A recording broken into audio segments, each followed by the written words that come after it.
сигурно ми кажале дека миграцијата е судбина на Македонијата. Во светот нема држава во која има помалку граѓани отколку што има миграција. Тоа е одликата на нашата современост.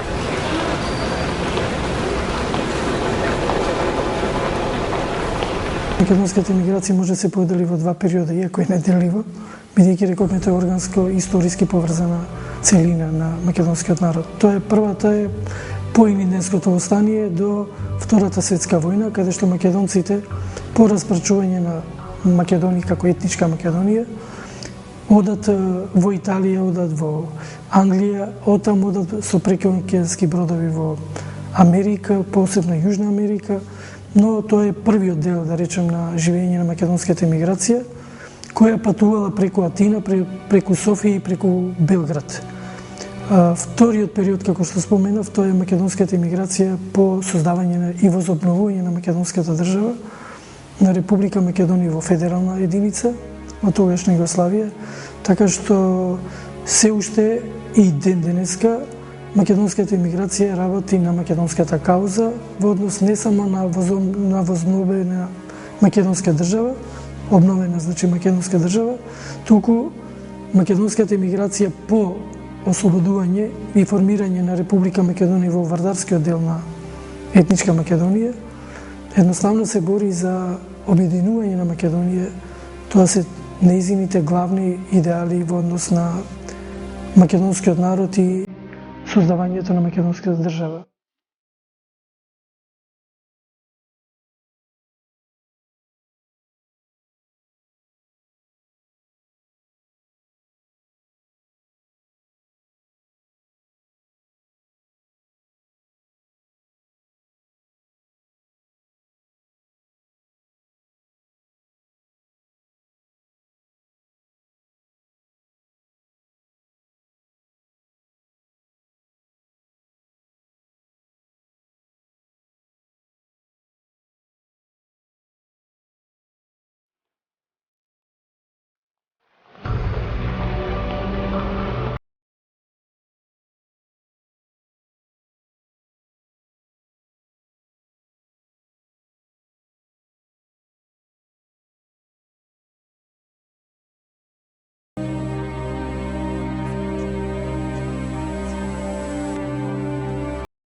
Едни ги нарекувале врховисти, пробугарски ориентирани, другите ги нарекувале ломаровци и третата категорија информировци.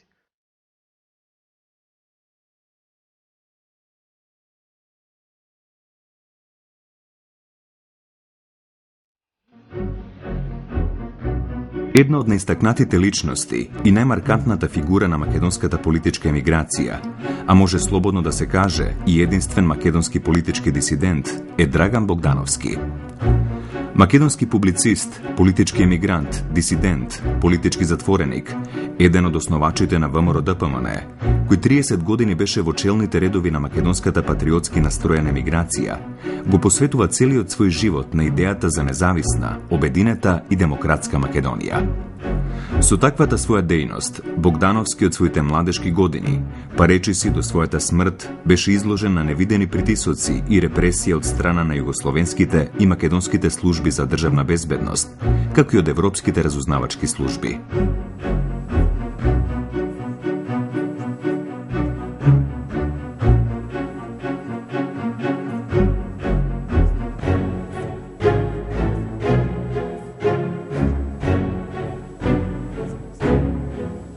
Драган Богдановски е роден на 18 септември 1929 година во селото Клечовце, Кумановско.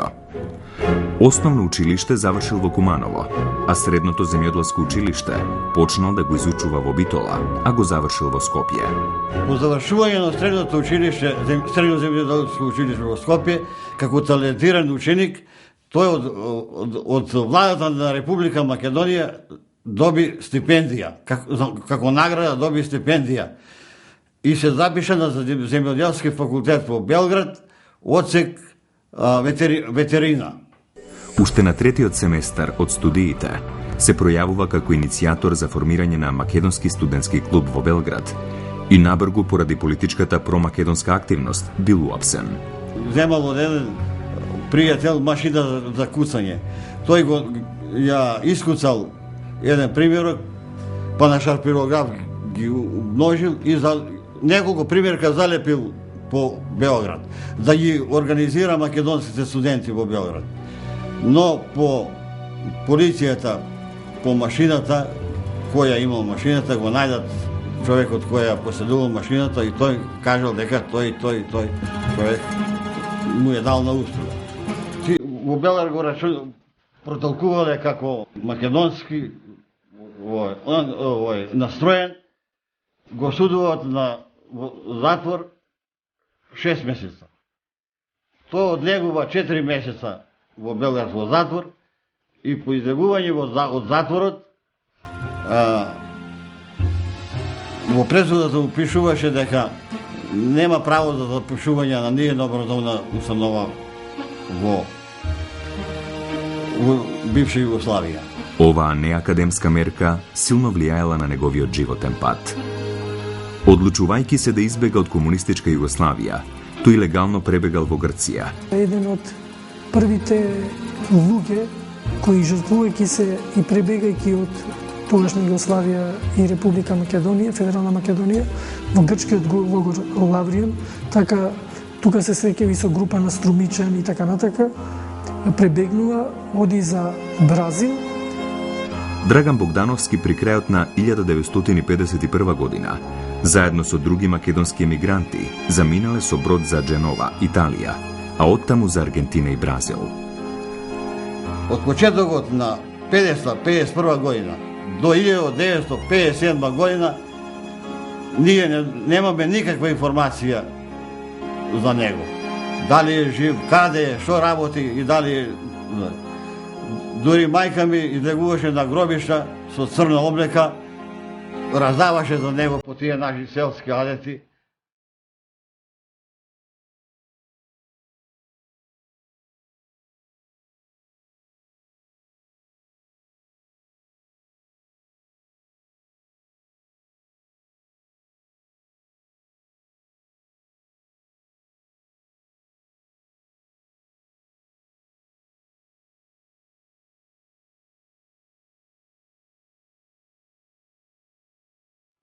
Во Бразил престојува до 1954 година, кога заминува за Франција, во Париз.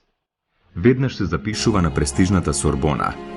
57 година тој студирајќи на Сорбона и пишувал за разни вестници, студирал новинарство, почел да пишува и со тоа економски се одржувал.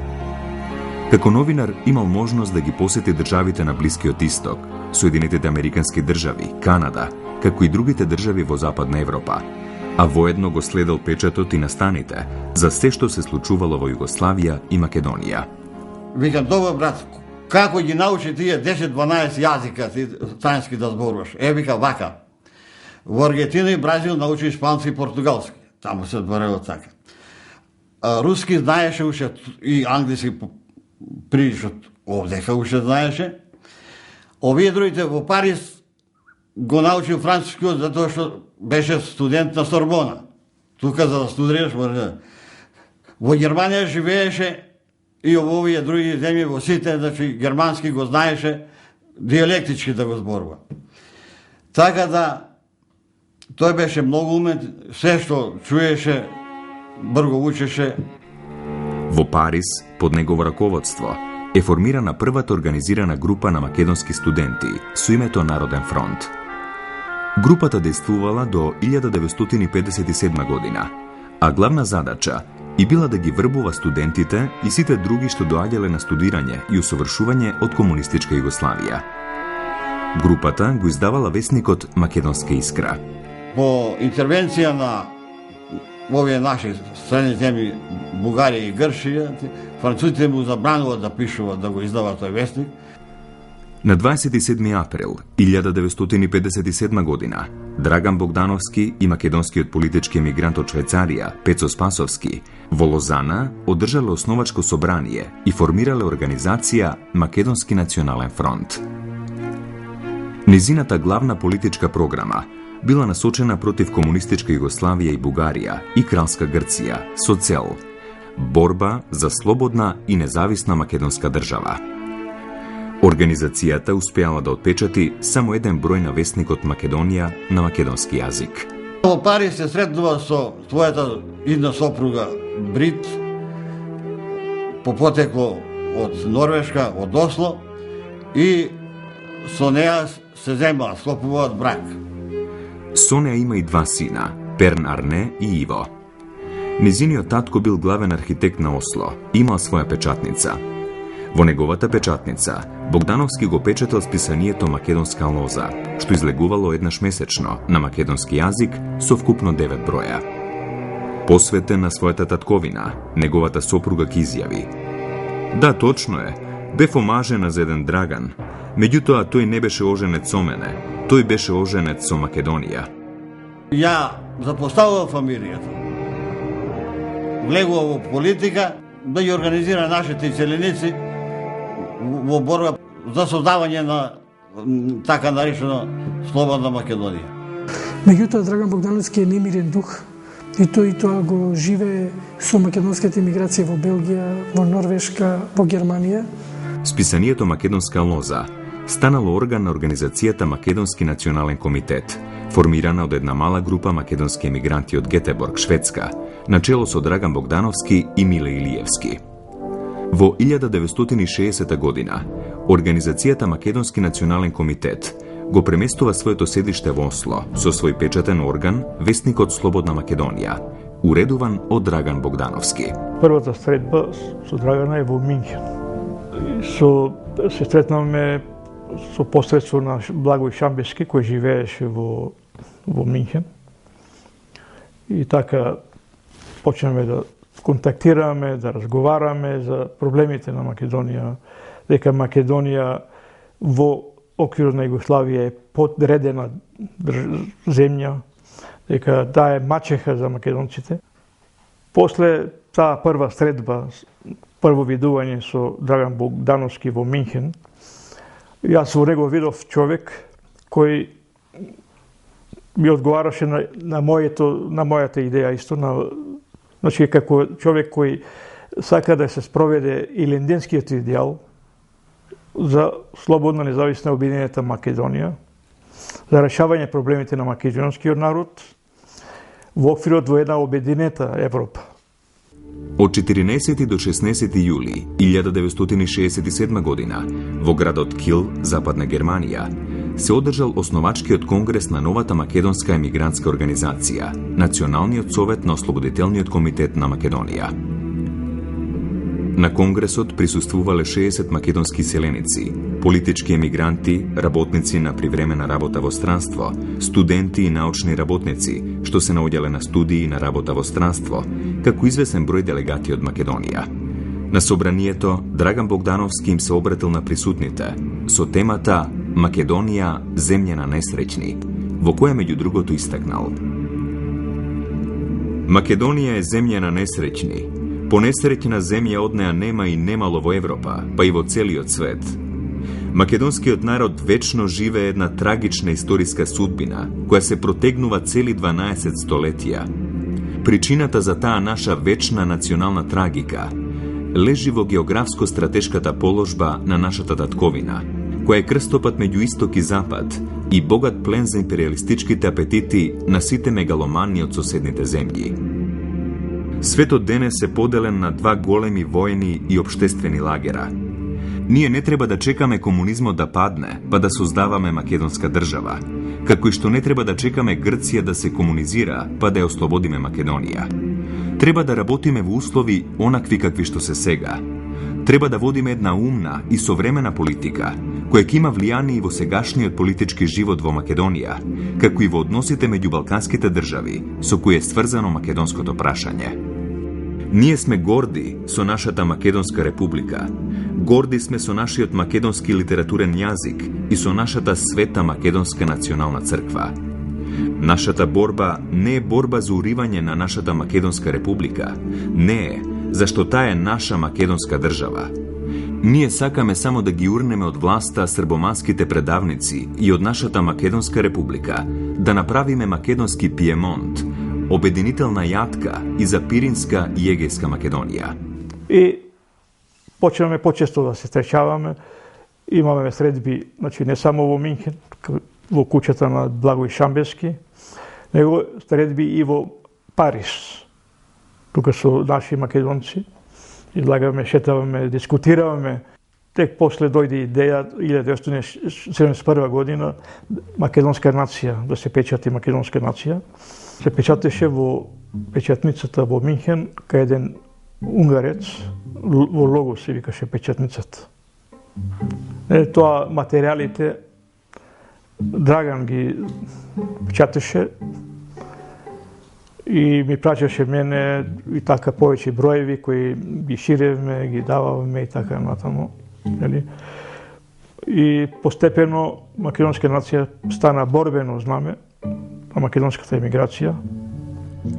Во 1971 година, во списанието Македонска нација, во статијата Македонската нација и незината државност, ќе напише: Ограничената сувереност на македонската национална државност го држи националното прашање на целата македонска нација во стагнација.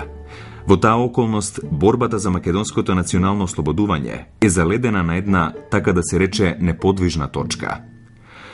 Борбата прво ќе биде водена за што поголема сувереност на Македонската република во рамките на Југословенската федерација, а потоа, кога за тоа созреат услови, и за отцепување на Македонија од Југославија. Последново е потребно не од некоја суета за задоволување на некаков македонски шовинизам и национализам или на некој историски задоцнет сепаратизам, туку од специфичната положба што има нашата македонска нација, како во Југославија, така и во рамките на сегашните балкански граници. Секое идење во Минхен се задржаваше по неколку дена кај мене, сведор да се испечати весникот Македонска нација и да се испрати до сите дестинации во светот. Набргу, Организацијата Ослободителен комитет на Македонија го менува името во Движење за обединување на Македонија, ДОМ. Веднаш потоа во Минхен бил формиран Централен комитет на ДОМ со организации во Австралија, Канада и во Америка во следниот состав: председател Драган Богдановски, Париз, Франција; подпредседател Благој Шамбевски, Минхен, Германија; политички секретар Панко Стамковски, Мелбурн, Австралија; организационен секретар инженер Јован Гарвански, Бремен, Германија. Седиштето на Централниот комитет на ДОМ и на списанието Македонска нација било во Минхен, Западна Германија.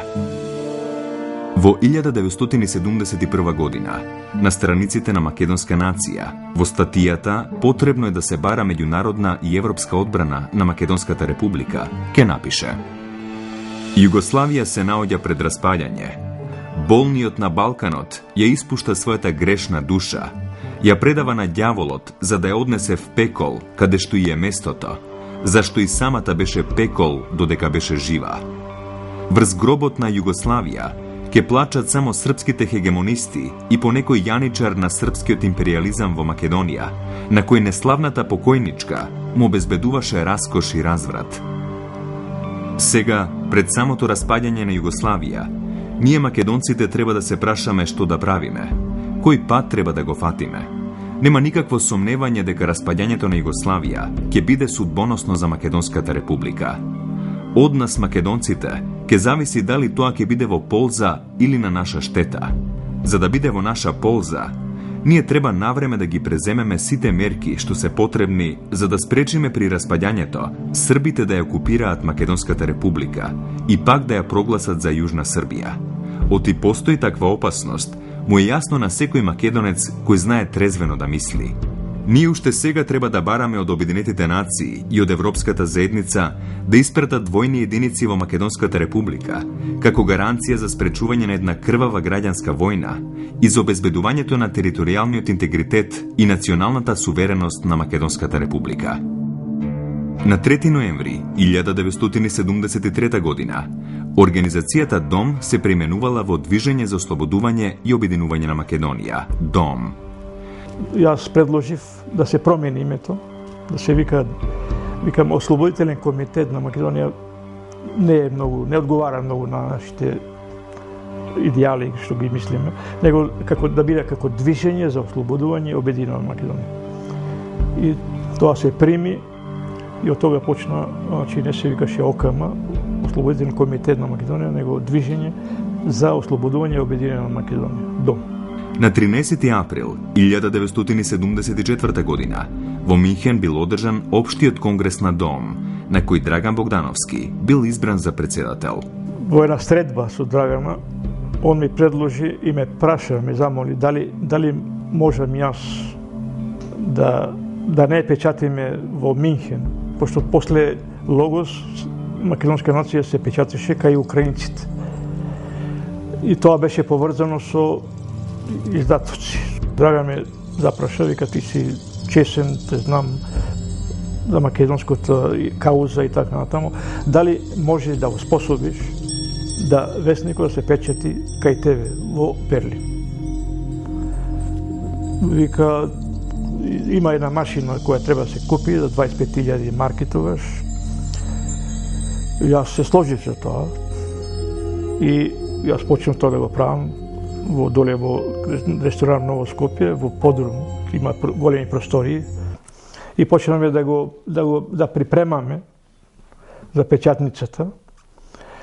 На жалост, до тоа не дојде, после Драган беше киднапиран во 1977 година, и така да таа идеја не се оствари. Поводот за киднапирањето на господинот Драган Богдановски беше по наредба на маршалот на Југославија Јосип Броз Тито.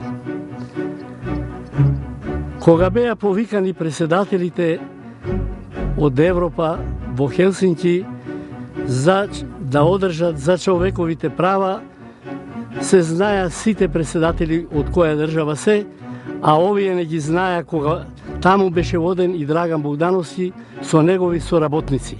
Овие мои искази се од искажувањето на Драган Богдановски, кој ми ги кажа сите работи што се случува. Кога го прашаа зашто сте вие дојдени овде, Драган Богдановски му одговоре: ние сме дојдени овде за македонските права. Кога изговоре тој така, стана маршалот на Југославија Тито и со зборовите: македонците во Македонија и уживаат сите права, тие и слободи све имаат. Во тој момент Драган повторно му реплицира на маршалот на Југославија. Кога му реплицира, му рече: господине маршале, вие или доволно не ја познавате географијата на Македонија, или толку ви е вашето знаење.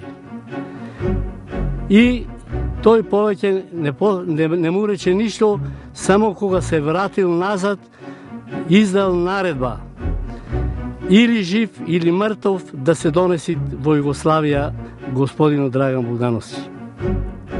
Овие активности на Драган Богдановски биле постојано следени од службата за државна безбедност од Скопје.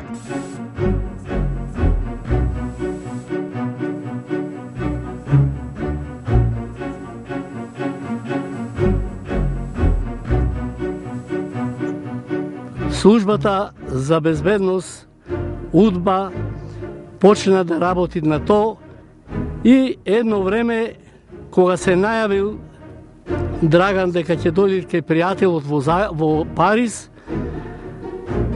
за неколку дена ќе дојдам, пријателот одма му јаве на УДБА, бидејќи беше подкупен, и тие одма пристигна со се инспектори, со се доктор, со се медицинска сестра и така го чекаа да стигне Драган Богдановски. Кога пристигна Драган Богдановски, пријателот излезе да го пречекат и му рече: дојдо едни нашинци од Македонија, дојди ако сакаш да се видите. Кога влезе Драган во подрумската просторија, кај што му беше ресторанот, уште кога ја видел седнати тие дојдените, одма нозете му се враќале назад и приметил дека не се убави луѓе. И дојди, му рекол овај пријателов, седни, повели, седни. Кога седнал на столица, одма одназот му бил зададен еден удар по главата и Драган падна. Кога падна, повторно му ставиле крпа на устата и му ставиле дрога и како дрогиран го ставија во багажникот на дипломатската кола, која со дипломатската кола го донесо до Југославија во тоа време.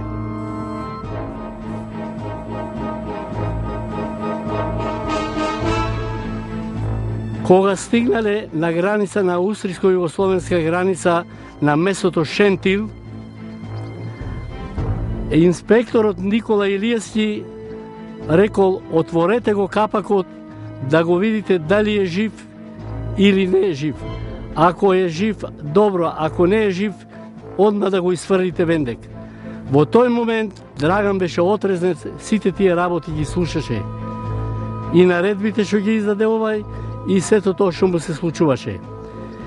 Отука од граница до Љубљана го занесо со таа кола, а од Љубљана на војни авион го занесо до Скопје.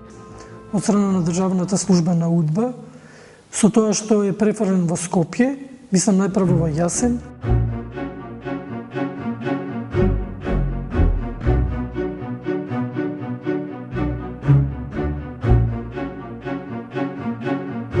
Околу 2 години тајно бил чуван во забранетиот ловен резерват Јасен, кај Солунска глава, во близина на планинскиот дел на Караджица.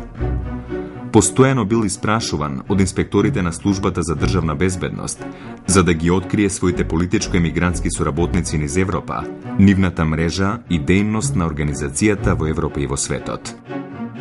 На една посета на Фрањо Херлевик, на тогашен министер на внатрешни работи на СФРЈ, кој бил дојден на ловење во Јасен, побрал средба со него и на средбата во 4 очи биле.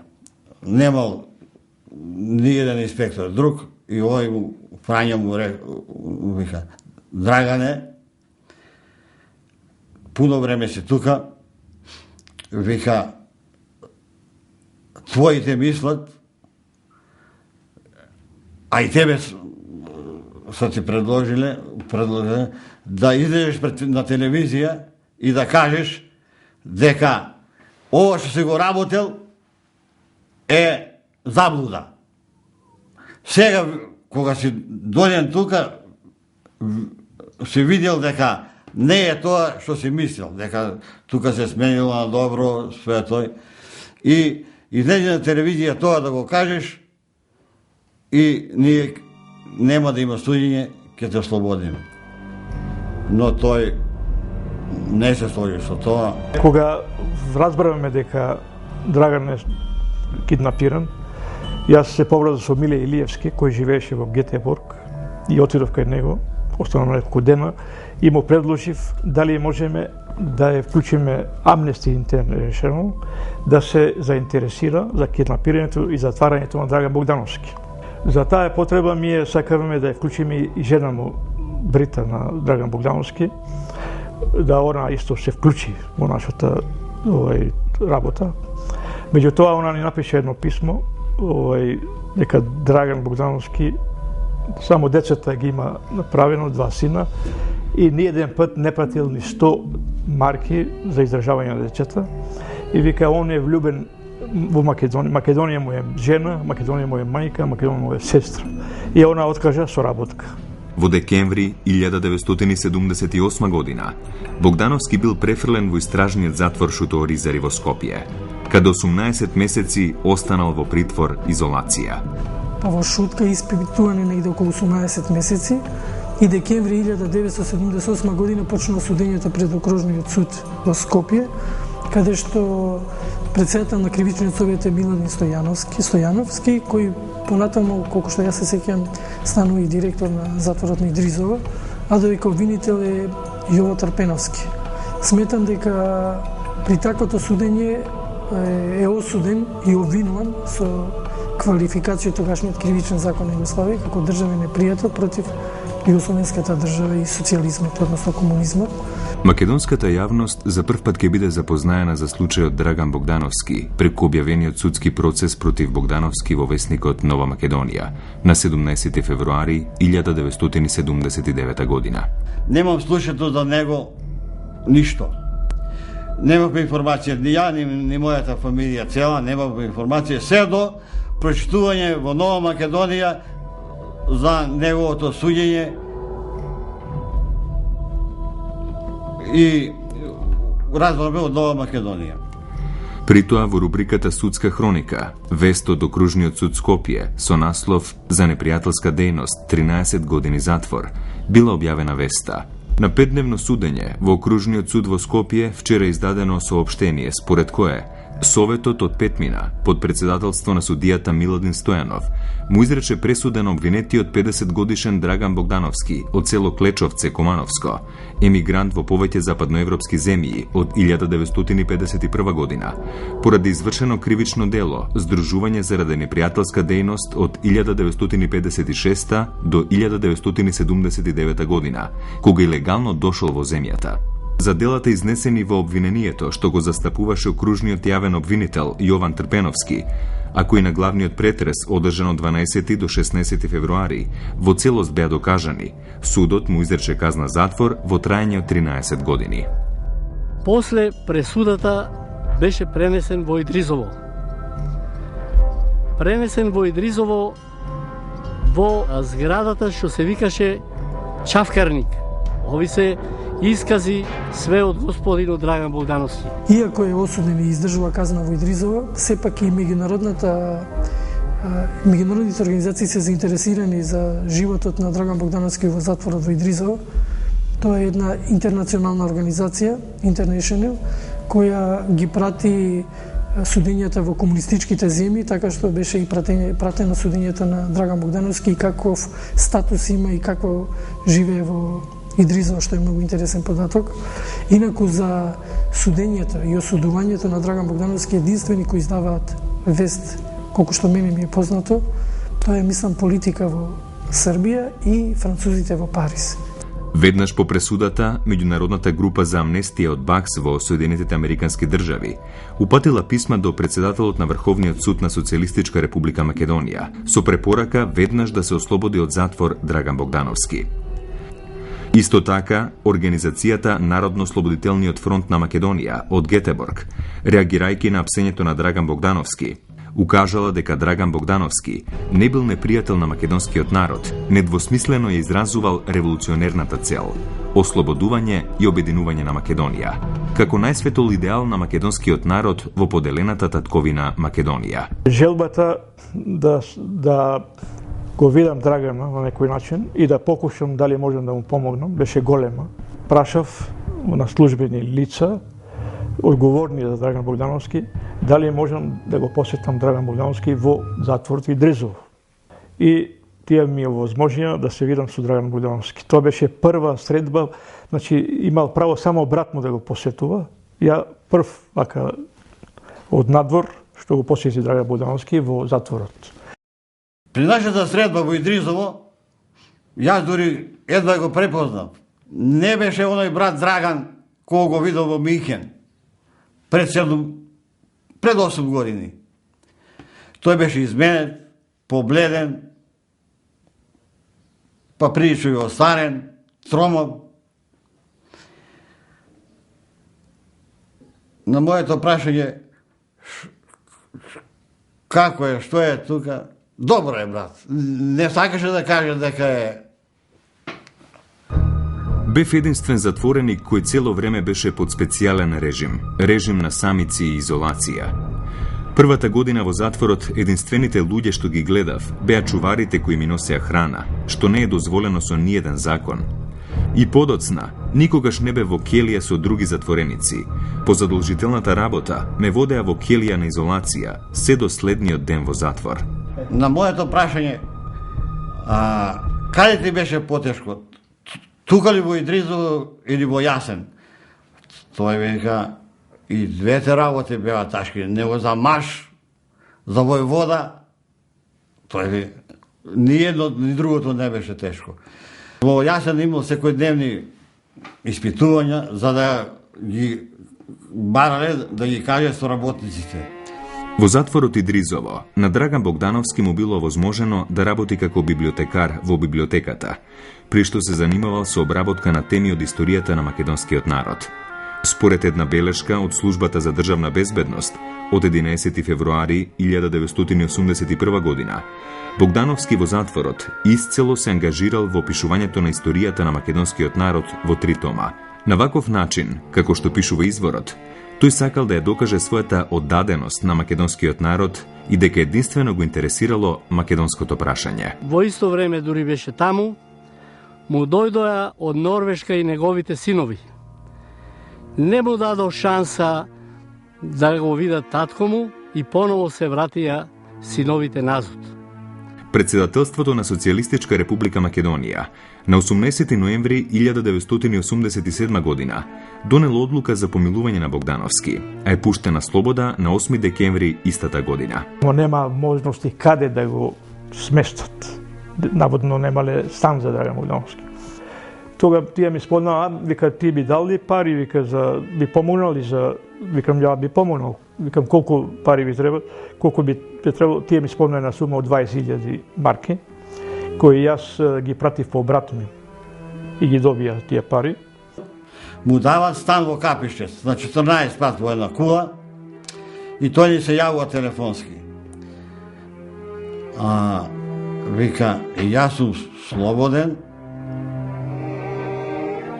ни каже улицата, како се, улица Васил Ѓоргов, кула тај и тај, стан, тој на 14 спрат.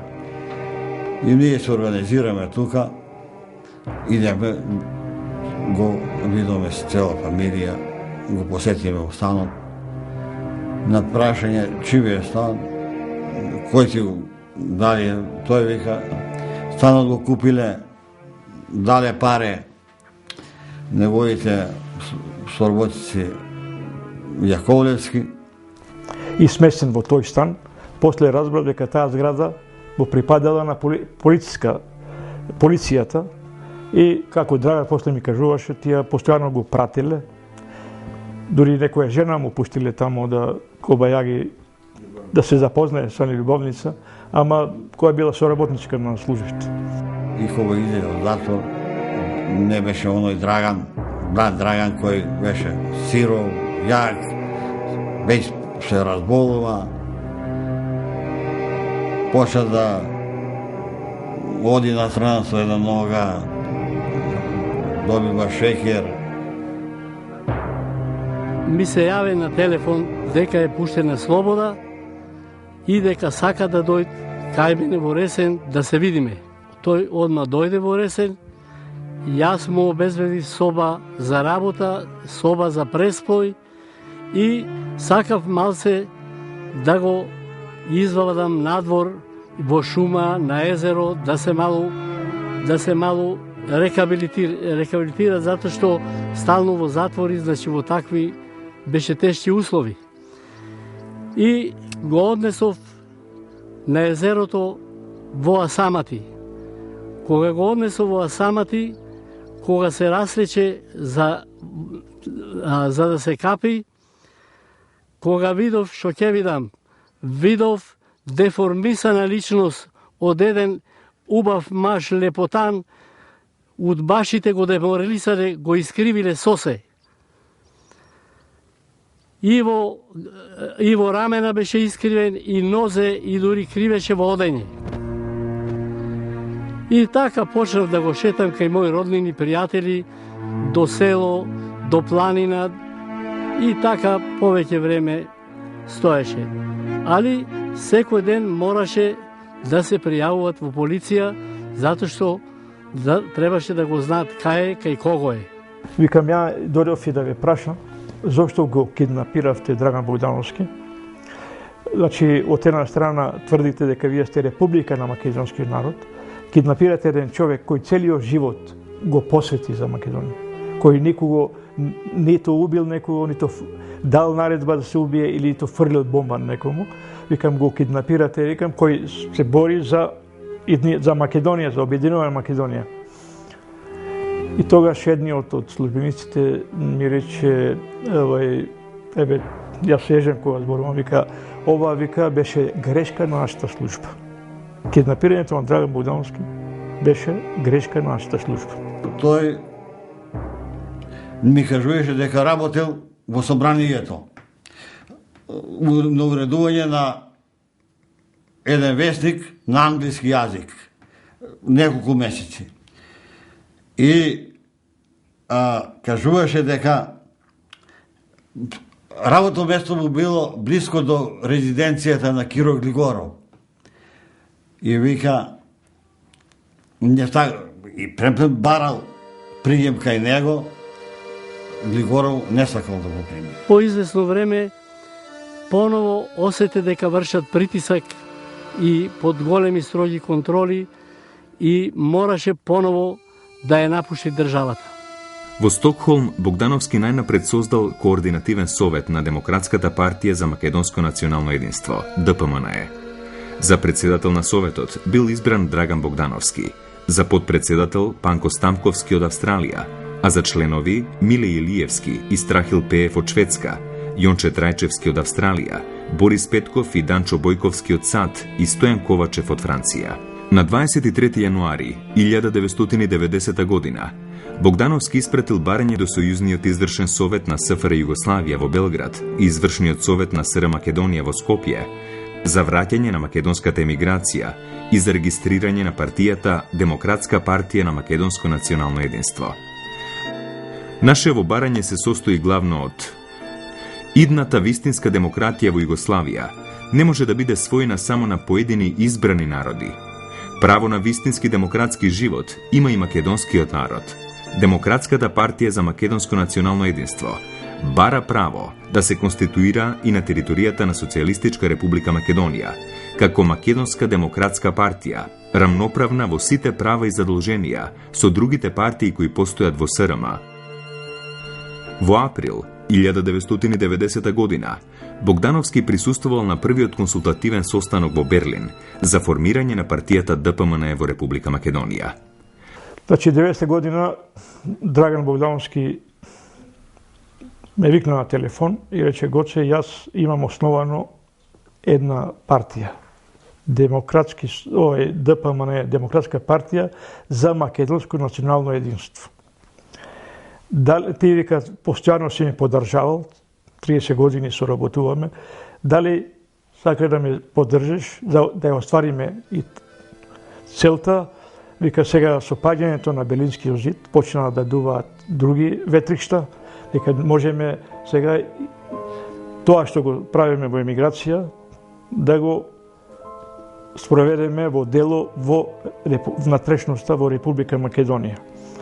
И ми спомна дека он успоставил контакти со луѓе во внатрешноста, кои би можели да дојдат во Германија на еден разговор, дискусија. И ме праша да каде предлагам ја да се стретнеме. Прво беше дискусија да стретнеме во Целе, тоа е близу Ханофер, во хотелот на еден наш македонец. Меѓутоа, после тој рече, после неколку дена ми рече дека подобро да се стретнеме во Минхен, за луѓе во Македонија, по-блиско име Минхен и поедноставно во Минхен да се стретнеме. Тога разбрав дека дошле Лјупчо Георгиевски, Борис Мејковски и Владо Транталовски. Требало Голубовски да дојде, само бил болен или пашур не му бил во ред, не знам што. И тие му рекле, бе, каде е Гојко, го нема? Драган рекол, он е вика како германец, точен не вика. Точно ќе дојде на време. Кога Драган повторно се врате во Германија, ми се јави на телефон да иземам Лјупчо Ѓорѓиевски и Змејковски да заминиме за Минхен. И ни кажа дека ќе ве чекам во строгиот центар на Минхен. И кога стигнаме таму, ни пречека Драган Богдановски и Гојко Јаковлевски. За целиот наш престој таму дури бебне финансираше Гојко Јаковлевски. И после неколку дена сите припреми што беа извршени, статут, деловник за работа на партијата и сите други додатни работи ги зедовне и се вративне назад.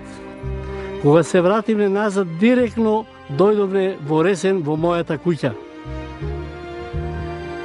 Кога дојдовне тука, викнавне други што изнаевне дека се заинтересирани за партијата. Во иницијативниот одбор за одржување на основачкото собрание на ВМРО-ДПМН, покрај Лјупчо Георгиевски, ќе влезат Борис Мејковски, Дијана Транталовска, ќерка на Владо Транталовски, Ванчо Механџиски, новинар во весникот Нова Македонија, и Ванчо Врчков, професор по англиски по потекло од Пиринска Македонија. На 17. јуни 1990 година, во Домот на младите 25. мај во Скопје, се одржало основачкото собрание на партијата ВМРО-ДПМН. За кратко време Драган Богдановски на 5. август дошол од Шведска во Скопје, пречекан од околу 150 членови и симпатизери на ВМРО. Уште во првото интервју, дадено на 7. август за весникот Вечер, под наслов "Сега се решава судбината на Македонија", тој на прашањето дали неговото враќање во татковината е за постојано, одговори: "Се надевам дека ќе биде така. Моја должност е денес кога се решава судбината на Македонија, да дојдам да бидам заедно со мојот народ. Ако бидам одделен од него во овој историски миг, јас нема да бидам достоен на своето политичко минато."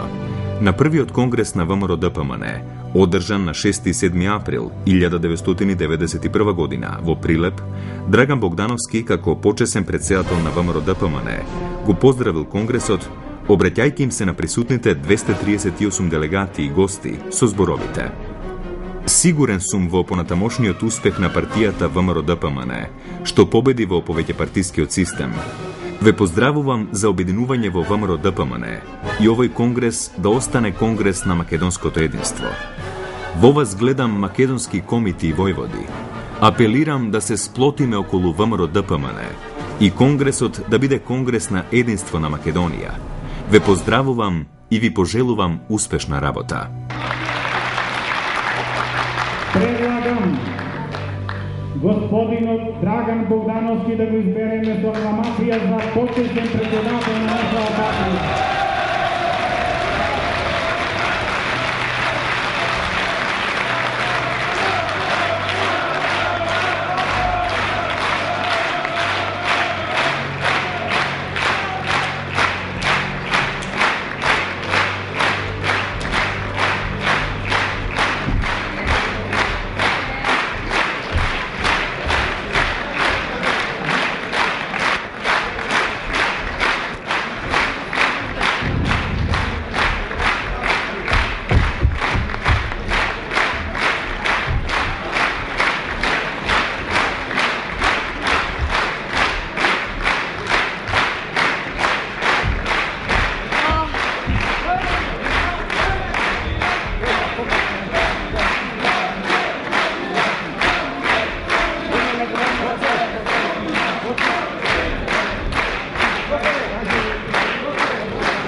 Го замолувам господинот Драган Богдановски барем со неколку зборови да се обрати до учесниците на Конгресот.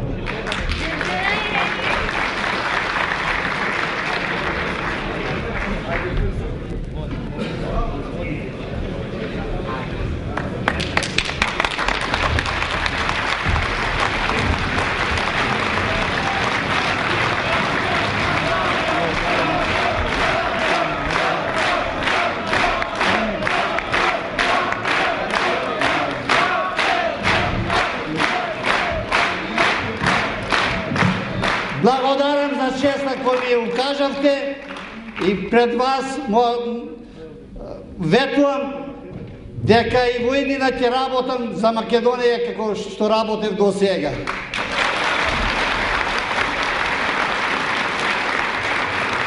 Мојата желба е да вториот конгрес на ВМРО ДПМН го одржиме во Солун. Бидете живи и здрави. Благодариме на господина Драган Богдановски.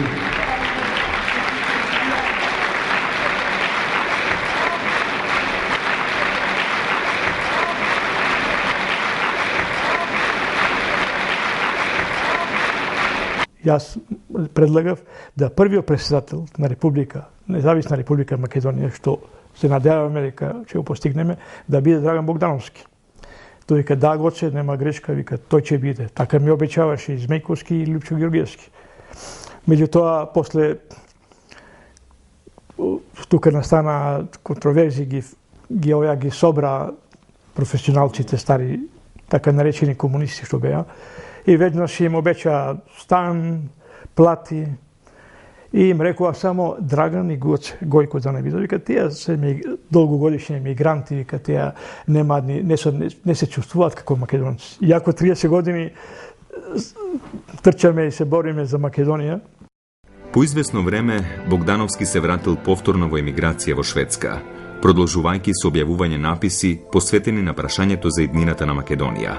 Во 1991 година, по самостојувањето на Република Македонија и воведувањето на плуралистичкиот систем, Богдановски во списанието Македонска нација, во статијата Македонското иселеништво како независен политички субјект, ке напише: со својот гранитен патриотизам, со своето високо национално чувство и со својата неуморна работа за македонската ослободителна кауза, македонското иселеништво покажа дека е составен дел од македонската нација.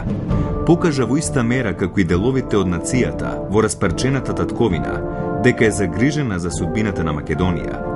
Покажа дека судбински е задоена со илинденскиот идеал на целокупната македонска нација за слободна и обединета Македонија. Брат ми Драган го носи Лјупчо во Америка и го представува, мислим дека тоа во Америка, во Канада е тоа, поточно. Лјупчо Ѓорѓиевски, чим стигна на аеродромот во Торонто, одма го презедо МПО. Го пречека, го презедо, а овие што го поканија не го видо поќе. Но тој тука се разочарува, утре до ден брат ми Драган бил многу разочаран, ми кажуваше. Утре до ден добива информација од истите луѓе дека Лјупчо место да оди во хотел вечерно на спиење, тој после 12, после полноќ оди на состанок при бугарската организација. Уврши состанок, одржува состанок, средба оствари и со бугарските емигранти. Во црквената сала во Винзор држеше трибина Драган Богдановски. Меѓувремено пристигна и Лјупчо, како што беа во луѓето, и во тој собрани. Во тој момент му се доближал председателот на црквениот одбор и му рекол: кој е онај што држи говор? Му рекол на Лјупчо Ѓорѓиевски: кој е онај што држи говор? А тој му рекол: јас не знам, не го познам. Утре до ден кога разбираат овие, кога разбрале неговите пријатели на брат ми, Вика, кога дојдоа, ме чудо не видеа што сум направил и како само. Тој веднаш, пошто и Љупчо бил тука, уше таму и на состанокот зошто така направил, дојде до голема калга, караница и брат ми дори вика, јас бев спремен да направам бења, но другарите ме спречија, а тој се правдаше дека отие имал пријатели и требал да ги види, дека тоа не било средба официјална како тука што била со нив. И од тука брат ми со Љупчо губи доверба во него и раскинува. Од тогаш односите се влошија меѓу Љупчо и Драган Богдановски. Гледајќи ги внатрешните пресметки и делби во ВМРО ДПМН, Богдановски на 5 мај 1993 година ја формира партијата Македонски национален фронт со седиште во Прилеп. Партијата немала големо политичко влијание и набрзо згаснува. Поред тоа, што е најголемата заслуга на Драган Богдановски, кој го положи целиот живот за партијата ВМРО и за Македонија, тој доживеа да немат место и поради тоа мораше повторно да се вратит во Шведска. Го одведов на автобуса станица, се поздравивме и тоа беше наше последно видување. Тој пак заминал за Шведска. Потоа Богдановски живеел известно време во Малме, Шведска. На 30 декември 1997 година еден активист од Берлин, Стефан Доневски, мајка, предложи да одиме во Малме, кај што живееше Драган Богдановски, да го посетиме и да пречекаме новата година 1997-1998 година. Отидовме до Малме и Драган не пречека со тробадури, музика. И после ова средба, тоа се случи, јас сум неговата веста за неговата смрт. Ја во Шпанија бев, кој ми кажа, ми јави брат ми, дека одејки со воз од Малме преку Данска за Берлин да доаѓа. И тука му се влошило и така паднал и годнали во болница и неколку месеци не знае кој е. Тек после го нашли, утврдиле кој е Драган Богдановски, дека е Драган Богдановски. За неговата смрт дознавме од неговиот соработник и добар куќен пријател Владо Трнцаловски од Ресен. Тој не обавести дека брат ми е починат и дека се организира негово враќање за погреб во Македонија, затоа што изразил желба, била негова желба да биде погребан кога ќе почине, да биде погребан во неговата родна земја. Погребот е организиран од семејството Трнцаловски и негови лични пријатели. Тој ми кажуваше дека има добар пријател на еден брачен пар, Ѓорговски, од Штокхолм. Уствари тие го препознале дека е тој. И сега беше во прашање, неговата желба беше за да биде погребан во Македонија. Во прашање беше неговото носење од таму до родниот град Куманово. Ја брат ми Маница го молев, неколку пати го викав, да организира, ако може, Драган Богдановски да биде префрлен во Македонија. Желбата му беше да биде погребан во Македонија. И му реков, дадо на знање, викам, еве, сакам од ВМРО челниците, Лјупчо Георгиевски, Бејковски и сите останати начело да го пратат до гробиштата во Куманово. Меѓутоа, овој Мане ми јави дека тие откажале сакале. На погребот во Куманово беа присутни целото семејство на Драган Богдановски и моето семејство од Ресен, како и дел од Општинскиот комитет на Ресен. А од страна на ВМРО ДПМН, од Централниот комитет, беше дојдено само едно дете со едно цвеќе. Ништо друго повеќе не дојдоа, нити една свеќа да запалят од извршниот комитет на ВМРО ДПМН. Во станот во кој живеел било пронајдено само едно писмо за партијата ВМРО ДПМН, кој сакал да го објави во весникот Нова Македонија. Тоа било негово последно писмо со неговите последни проштални зборови. Досегашната историја на ВМРО ДПМН јасно покажува дека таа со многобројноста на своето членство, со своето семејство во демократскиот систем на македонскиот парламентаризам, е најголемата и најзначителна македонска партија. Ниедна друга партија не ги изразува стремежите и надежите на македонскиот народ за една посреќна утрешнина како што тоа го изразува ВМРО ДПМН. Во ВМРО ДПМН се организирани најпатриотските политички сили на нашата македонска нација. Затоа е чест и гордост да се биде член или симпатизер на ВМРО ДПМН. Преку ВМРО ДПМН блескаат во нова историска содржина идеалите на славниот Илинден 1903. Идејно и со своето полувековно политичко минато припаѓам на ВМРО ДПМН. Како ВМРО-вец сакам да умрам и да бидам испратен во гробот од мои ВМРО-вци. Македонија изгуби уште еден голем борец и треба исто тоа да се понесе иницијатива да може Драган Богдановски да се рехабилитира. Сонот на Драган Богдановски, на најголемиот македонски политички емигрант и дисидент, идеологот, основачот и таткото на партијата ВМРО ДПМН и визионерот на современата македонска државност се оствари.